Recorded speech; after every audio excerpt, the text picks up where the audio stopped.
अस्सलाम वालेकुम dear students. मैं उम्मीद करती हूँ कि आप सब खैरियत से होंगे और मेरी आवाज़ भी सबको आ रही होगी। ठीक है। ये मीटिंग कंडक्ट करने का मेरा जो मेन मकसद है वो आप स्टूडेंट्स को गाइड करना है। काफ़ी ज़्यादा स्टूडेंट्स के क्वेश्चंस होते हैं कि हम कौन सी स्पेशलाइजेशन सेलेक्ट करें एंड कौन कौन से हम सब्जेक्ट्स चूज़ करें और कौन कौन से आपके जो सब्जेक्ट्स हैं वो रिक्वायर्ड होते हैं, कंपलसरी होते हैं। ठीक है। तो इस बारे में आपको गाइड किया जाएगा। पहले मैं आपको प्रॉपर्ली गाइड करूंगी, उसके बाद आपका जो भी क्वेश्चन होगा आप पूछ सकते हैं। ठीक है। तो अगर मेरी आवाज़ आप तक पहुंच रही है तो आप ना कोई मुझे स्टूडेंट जो है वो रिस्पॉन्स कर दे।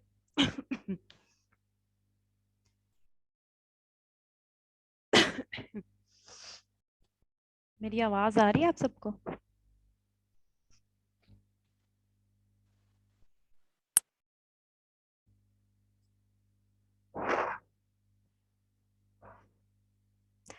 ये मैं आपके साथ एक स्क्रीन शेयर कर रही हूँ।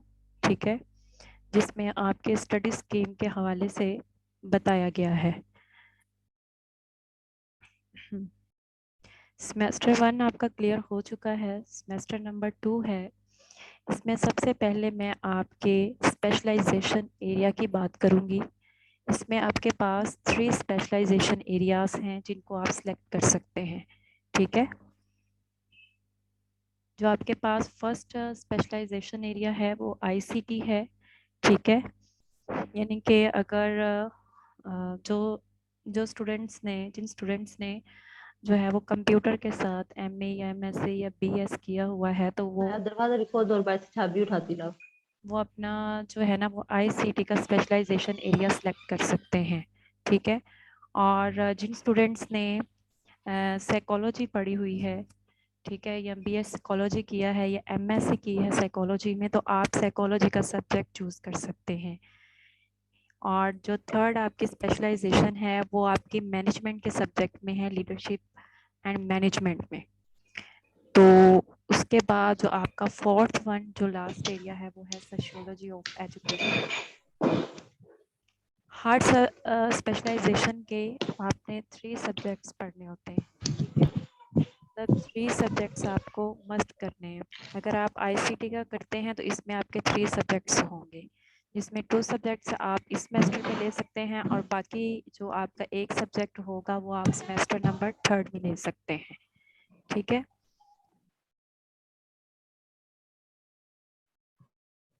उसके बाद काफ़ी ज़्यादा स्टूडेंट्स का ये होगा, रिकमेंड भी कर रहे होते हैं कि आप कंप्यूटर का चूज़ कर लें, इसमें मार्क्स अच्छे आ जाते हैं, पास पेपर्स अवेलेबल हैं। ये आपने खुद से चूज़ करना है या आपने दूसरे स्टूडेंट्स के पीछे नहीं जाना कि दूसरे ये सिलेक्ट कर रहे हैं मैं भी ये सिलेक्ट कर ले। तो आपने खुद को देखना है कि आपने जिस अपना एमएससी या बीएस जो कंप्लीट किया है किस डिग्री के साथ आपने कंप्लीट किया है। आप जो स्पेशलाइजेशन एरिया सेलेक्ट कर रहे हैं क्या आपका उसमें बैकग्राउंड है भी या नहीं है। ठीक है। आपने इन चीज़ों को देखना है, ये नहीं देखना कि अगर ये स्टूडेंट जो है वो आईसीटी में ले रहा है तो मैं भी आईसीटी में ले लेता हूँ। ये बाद में आपको जाके प्रॉब्लम फेस करनी पड़ती है। ठीक है। इसलिए आपने अपना एरिया ऑफ इंटरेस्ट देखना है, अपना जो भी बैकग्राउंड है आपने उसको देखना है कि आपने किसको स्टडी किया है और आपने किसको रखना है। उसके बाद आपके जो कंपलसरी सब्जेक्ट्स हैं, कंपलसरी सब्जेक्ट्स में जो आपका सबसे मेन सब्जेक्ट है वो है STS 630। STS 630 जो है रिसर्च मेथड्स है, इसमें मैं आपको अच्छे से बता दूं, ये जो सब्जेक्ट है ये थोड़ा सा मुश्किल है, डिफ़िकल्ट है। अगर कोई स्टूडेंट इस सब्जेक्ट को अच्छे से पढ़ लेता है तो मैं ये गारंटी से कह सकती हूँ कि आप अपना EDU 630 जो आपका रिसर्च प्रोजेक्ट है, थीसिस है, वो आप खुद हैंडल कर सकते हैं। ठीक है। स्टूडेंट्स क्यों नहीं इसको अंडरस्टैंड कर पाते, क्योंकि उन्होंने STS 630 को अच्छे से स्टैंड नहीं किया होता। और ये आप मत सोचिएगा कि मुझे जो है आइडिया नहीं है, मैं खुद एमफिल हूँ। ठीक है। और मैंने VU से BS एड ऑनर कंप्लीट किया था 2017 में। उसके बाद मैंने एमफिल एजुकेशन किया है लाहौर लीड्स यूनिवर्सिटी से। तो ये रिसर्च मेथड जब मैं मतलब जब मैं थी बीएड में तब मुझे भी ये बहुत मुश्किल लगता था, ठीक है। तो बहुत मुश्किल से मैंने इसको क्लियर किया था, लेकिन जब मैंने एमफिल किया था तब मुझे ये बहुत ईजी लगा है। उसमें मैंने ये 2 सब्जेक्ट्स पढ़े थे। लेकिन इसमें मैं आपको यही कहूँगी कि अभी आपकी क्लासेस स्टार्ट नहीं हुई, आपके पास टाइम है, इसके लेक्चर्स अवेलेबल हैं आपके एलएमएस पे, यूट्यूब पे अवेलेबल हैं, आप उनको लेना स्टार्ट करें। कुछ समझ नहीं आती आप मुझसे पूछ सकते हैं, ठीक है। ये माइक ज़रा अपना म्यूट कर लें काइंडली, ठीक है। तो STS 630 एक ऐसा सब्जेक्ट है जिसको आप अंडरस्टैंड करेंगे, पास तो आप कर लेंगे, ठीक है, जैसे तैसे इसको पास कर लेंगे आप कम CGPA के साथ भी। लेकिन अगर आप इसको अंडरस्टैंड करते हैं देन आप अपना EDU 630 रिसर्च प्रोजेक्ट किसी से हेल्प नहीं मांगनी पड़ेगी आपको, आप खुद इसको अच्छे से हैंडल करेंगे। थीसिस आपको लिखना आ जाएगा अगर आप इसके कॉन्सेप्ट अच्छे से क्लियर कर लेंगे। ये था आपका कंपलसरी सब्जेक्ट।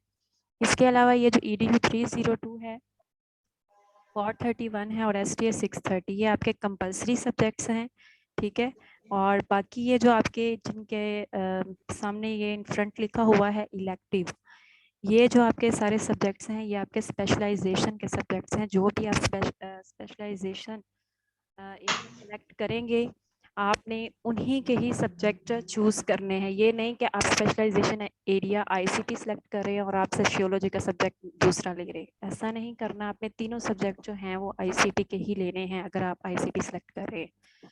उसके बाद आपका ये जो 2 सब्जेक्ट्स होते हैं EDU 401 एंड EDU शायद 604 है, इन दोनों में से आपको जो है वो एक सब्जेक्ट चूज़ करना होता है।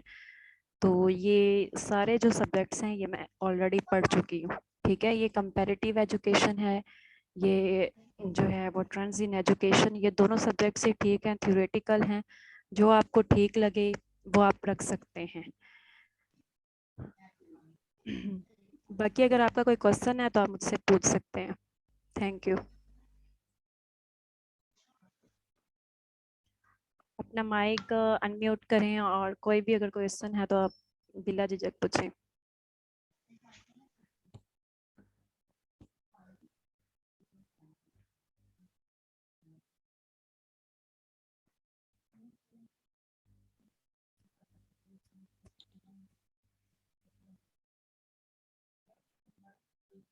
ये वो मैं रिकॉर्ड कर रही हूँ और उसको मैं आप अपलोड करके लिंक शेयर कर दूंगी, ठीक है। अगर आपका कोई क्वेश्चन है तो आप पूछ लें। और अगर कोई स्टूडेंट यहाँ पे EDU 630 का है तो आप अपने प्रोजेक्ट के बारे में पूछ सकते हैं।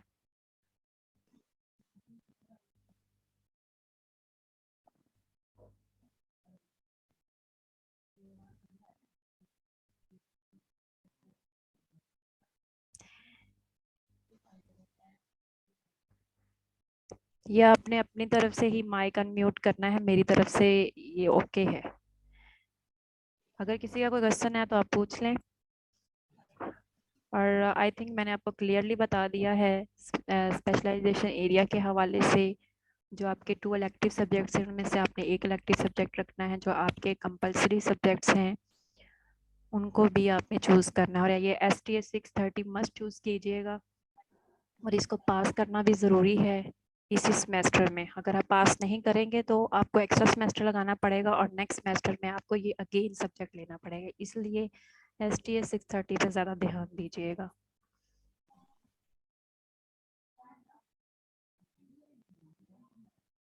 ठीक है, अगर किसी स्टूडेंट का कोई क्वेश्चन नहीं है तो फिर मैं ये मीटिंग एंड कर रही हूँ।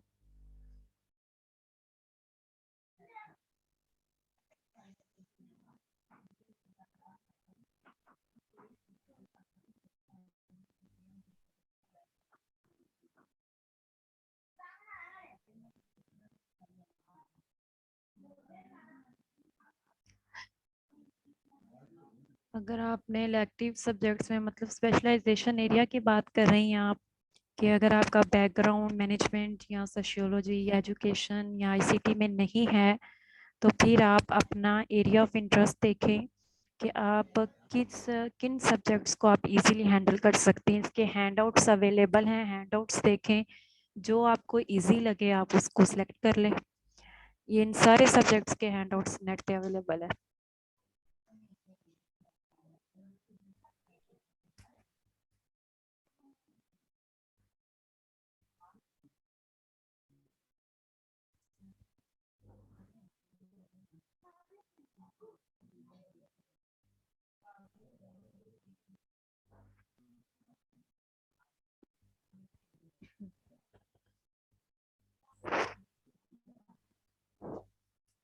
चलें ठीक है स्टूडेंट्स, अगर आपका कोई क्वेश्चन हुआ तो आप पूछ सकते हैं। ठीक है, ये मैंने मीटिंग इसलिए रखी थी ताकि आपको हर चीज़ क्लियर हो जाए और आपका जो भी क्वेश्चन है आप पूछ लें। और मैसेजेस पे एक एक मैसेज का रिप्लाई करना थोड़ा मुश्किल हो जाता है, तो इसलिए मैंने ये मीटिंग कंडक्ट की थी कि आपकी कन्फ्यूजन को दूर किया जा सके।